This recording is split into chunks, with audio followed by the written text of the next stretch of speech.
त्र्यम्बकं यजामहे सुगन्धिं पुष्टिवर्धनम् उर्वारुकमिव बन्धनान् मृत्योर्मुक्षीयमामृतात्। श्रावण महात्म्य 7वां अध्याय मंगला गौरी व्रत का वर्णन तथा व्रत कथा।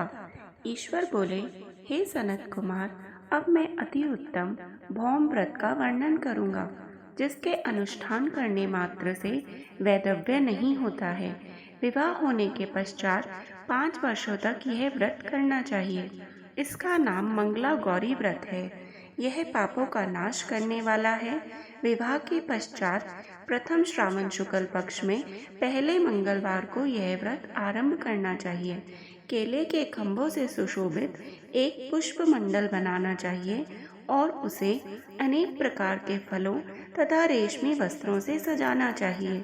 उस मंडप में अपने सामर्थ्य के अनुसार देवी की सुवर्णमयी अथवा अन्य धातु की बनी प्रतिमा को स्थापित करना चाहिए।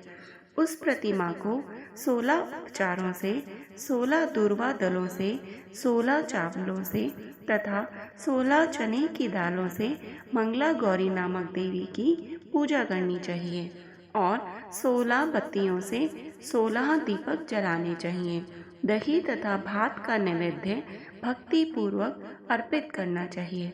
देवी के पास ही पत्थर का सील तथा लोड़ा स्थापित करना चाहिए। 5 वर्ष तक इस प्रकार से करने के पश्चात उद्यापन करना चाहिए। माता को वायन प्रदान करना चाहिए, जिसकी विधि आप सुनिए। अपने सामर्थ्य अनुसार 1 पल प्रमाण सुवर्ण की अथवा उसके आधे प्रमाण की अथवा उसके भी आधे प्रमाण की मंगला गौरी की प्रतिमा निर्मित करानी चाहिए। अपनी शक्ति के अनुसार स्वर्ण आदि के बने तंडूल पूरित पात्र पर वस्त्र तथा रमणीय कंचू की ओढ़नी रखकर उन दोनों के ऊपर देवी की प्रतिमा स्थापित करनी चाहिए। पास में चांदी से निर्मित सील तथा लोड़ा रखकर माता को वायन प्रदान करना चाहिए। इसके बाद 16 सुवासिनियों को प्रयत्न पूर्वक भोजन कराना चाहिए। हे विप्र, इस विधि से व्रत करने पर 7 जन्मों तक सौभाग्य बना रहता है और पुत्र आदि के साथ संपदा विद्यमान रहती है। सनत कुमार बोले, सर्वप्रथम इस व्रत को किसने किया था और किसको इसका फल प्राप्त हुआ? हे शंभो, जिस तरह से मुझे इसके प्रति निष्ठा हो जाए, कृपा करके वैसे ही बताइए। ईश्वर बोले, हे सनत कुमार, पूर्व काल में कुरु देश में श्रुतकीर्ति नामक एक विद्वान, कीर्तिशाली, शत्रुओं का नाश करने वाला, 64 कलाओं का ज्ञाता तथा धनुर्विद्या में कुशल राजा हुआ था। पुत्र के अतिरिक्त अन्य सभी शुभ चीजें उस राजा के पास थी। अतः वह राजा संतान के विषय में अत्यंत चिंतित हुआ और जब ध्यान पूर्वक देवी की आराधना करने लगा, तब उसकी कठोर तपस्या से देवी प्रसन्न हो गई और उससे यह वचन बोली, हे सुव्रत, वर मांगो। श्रुतकीर्ति बोला, हे देवी, यदि आप मुझ पर प्रसन्न हैं तो मुझे सुंदर पुत्र दीजिए। हे देवी, आपकी कृपा से अन्य किसी भी वस्तु का अभाव नहीं है। उसका यह वचन सुनकर पवित्र मुस्कान वाली देवी ने कहा, हे राजन, तुमने अत्यंत दुर्लभ वर मांगा है, फिर भी कृपावश मैं तुम्हें अवश्य दूंगी। किंतु हे राजेंद्र, सुनिए, यदि परम गुणी पुत्र चाहते हो तो वह केवल 16 वर्ष तक ही जीवित रहेगा, और यदि रूप तथा विद्या से विहीन पुत्र चाहते हो तो वह दीर्घजीवी होगा। देवी का यह वचन सुनकर राजा चिंतित हो उठा और पुनः अपनी पत्नी से परामर्श करके उसने गुणवान तथा सभी शुभ लक्षणों से संपन्न 16 वर्ष की आयु वाला पुत्र मांगा।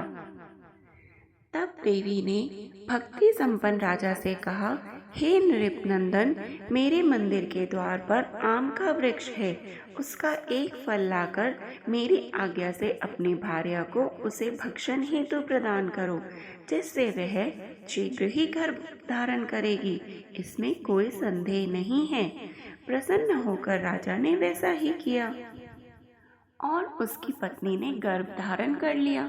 10वें महीने में उसने देव तुल्य सुंदर पुत्र को जन्म दिया। तब हर्ष तथा शोक से युक्त राजा ने बालक का जात कर्म आदि संस्कार किया तथा शिव का स्मरण करते हुए उसका नाम चिरायु रख दिया। इसके बाद पुत्र के 16 वर्ष के होने पर पत्नी सहित राजा चिंता में पड़ गए और वे विचार करने लगे कि यह पुत्र बड़े कष्ट से प्राप्त हुआ है और अब मैं इसकी दुखद मृत्यु अपने ही सामने कैसे देख पाऊंगा।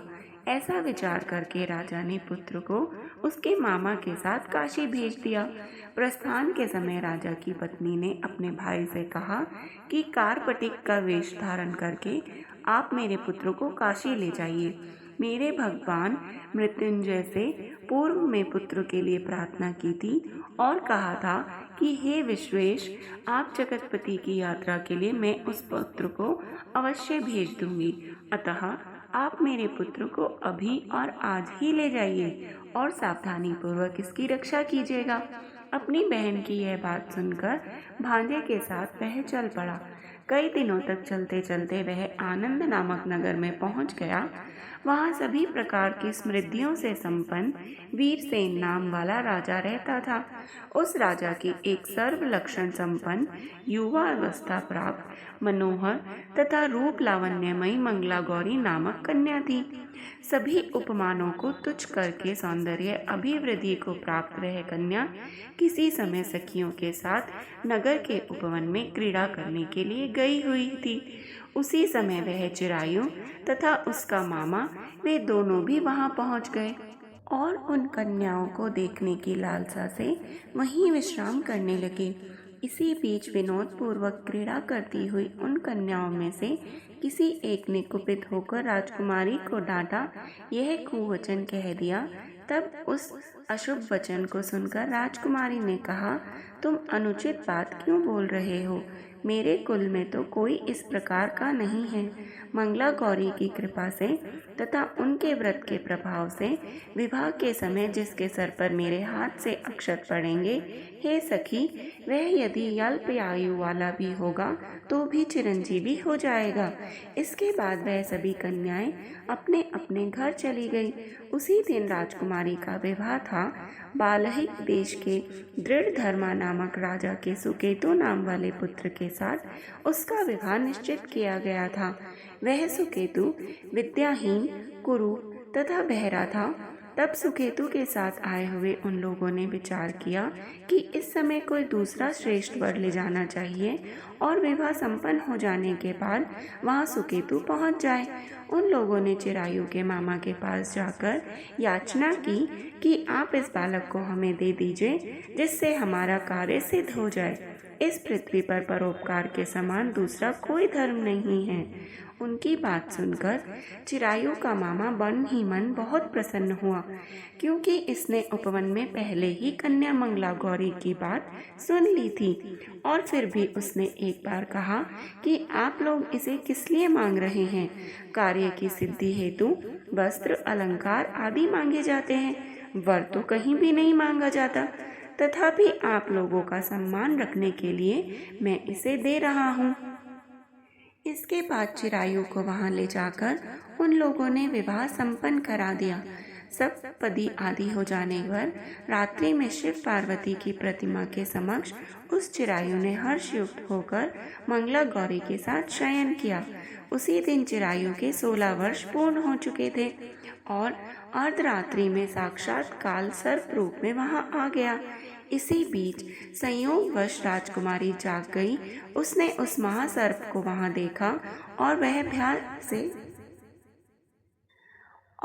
भय से व्याकुल होकर कांपने लगी। तभी उस कन्या ने धैर्य धारण किया, 16 उपचारों से सर्प की पूजा की और पीने के लिए उसे दूध दिया। उसने दीनता भरी वाणी में उस सर्प की प्रार्थना तथा स्तुति की। मंगला गौरी प्रार्थना करने लगी कि मैं उत्तम व्रत को करूंगी जिससे मेरे पति जीवित रहें। ये जिस तरह से चिरकाल तक जीवित रहें, आप वैसा कीजिए। इतने में सर्प वहां स्थित एक कमंडलू में प्रवेश कर गया और उस मंगला गौरी ने अपनी कंचुकी से उस कमंडलू का मुंह बांध दिया। इसी बीच उसका पति अंगड़ाई लेकर जाग गया और अपनी पत्नी से बोला, हे प्रिय, मुझे भूख लगी है। तब वह अपनी माता के पास जाकर खीर, लड्डू आदि ले आई और उसके दिए हुए भोज्य पदार्थ को उसने प्रसन्न मन होकर खाया। भोजन के पश्चात हाथ धोते समय उसके हाथ से अंगूठी गिर पड़ी। तांबुल खाकर वह पुनः सो गया। इसके बाद मंगला गौरी कुमंडलू को फेंकने के लिए जाने लगी। विधि की कैसी गति है कि उस कुमंडलू में से बाहर की ओर जगमग करती हुई हार कांति को देखकर वह आश्चर्यचकित हो गई। घट में स्थित उस हार को उसने अपने कंठ में धारण कर लिया। इसके बाद कुछ रात शेष रहते ही चिरायु का मामा उसे लेकर वहां से चला गया। इसके बाद वर पक्ष के लोग सुकेतु को वहां ले आए। उसने देख मंगला गौरी को कहा कि यह मेरा पति नहीं है। तब उन सभी ने उससे कहा, हे शुभे, तुम यह क्या बोल रही हो? यहाँ तुम्हारा कोई परिचायक हो तो हम लोगों को बताओ। मंगला गौरी बोली, जिस रात्रि में मैं 9 रत्नों से बनी अंगूठी दी है, उसकी अंगुली में इसे डालकर परिचायक निशानी देख ले। मेरे पति ने रात्रि में मुझे जो हार दिया था, उसके रत्नों का समुदाय कैसा है, इस बात को यह बताए। यह तो कोई अन्य ही है। इसके अतिरिक्त रात्रि में आम सींचते समय उनका पैर कुमकुम से लिप्त हो गया था। वह मेरी जांघ पर अभी भी विद्यमान है।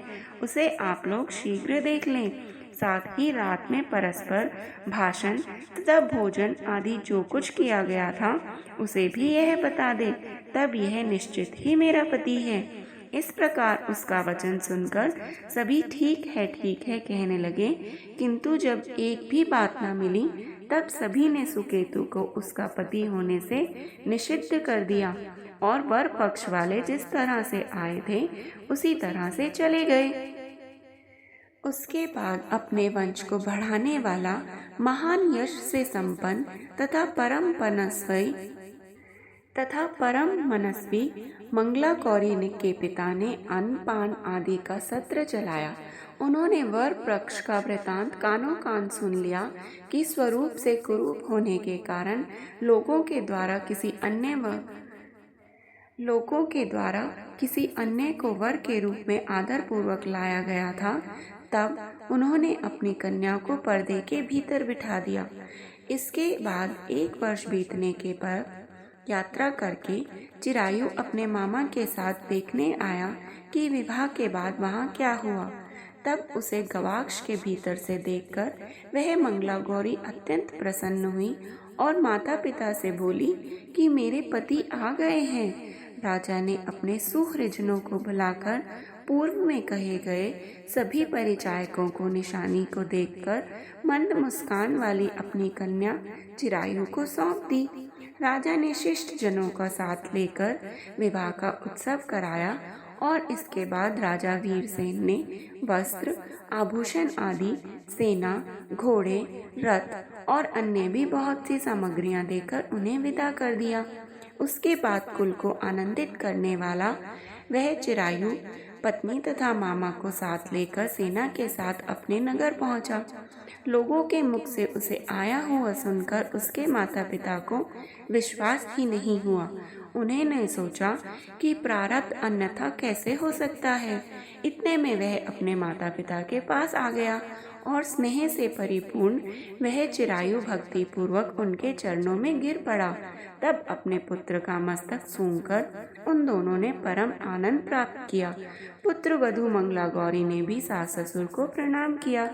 तब सास उसे अपनी गोद में बिठाकर सारा वृतांत शीघ्रता पूर्वक पूछने लगी। हे महामुने, तब पुत्र वधू ने भी मंगला गौरी के उत्तम व्रत महात्म्य तथा जो कुछ भी घटित हुआ था वह सब वृतांत कह सुनाया। हे सनत कुमार, मैंने आपसे इस मंगला गौरी व्रत का वर्णन कर दिया। जो कोई भी इसका श्रवण करता है अथवा जो इसे कहता है उसके सभी मनोरथ अवश्य ही पूर्ण हो जाते हैं, इसमें संदेह नहीं है। सूत जी बोले, हे ऋषियों, इस प्रकार शिव जी ने सनत कुमार को यह मंगला गौरी व्रत बताया और उन्होंने सभी कार्यों को पूर्ण करने वाले इस व्रत को सुनकर महान आनंद प्राप्त किया। इस प्रकार श्री स्कंद पुराण के अंतर्गत ईश्वर सनत कुमार संवाद में श्रावण महात्म्य में मंगला गौरी व्रत कथन नामक 7वां अध्याय पूर्ण हुआ। जय भोले शंकर।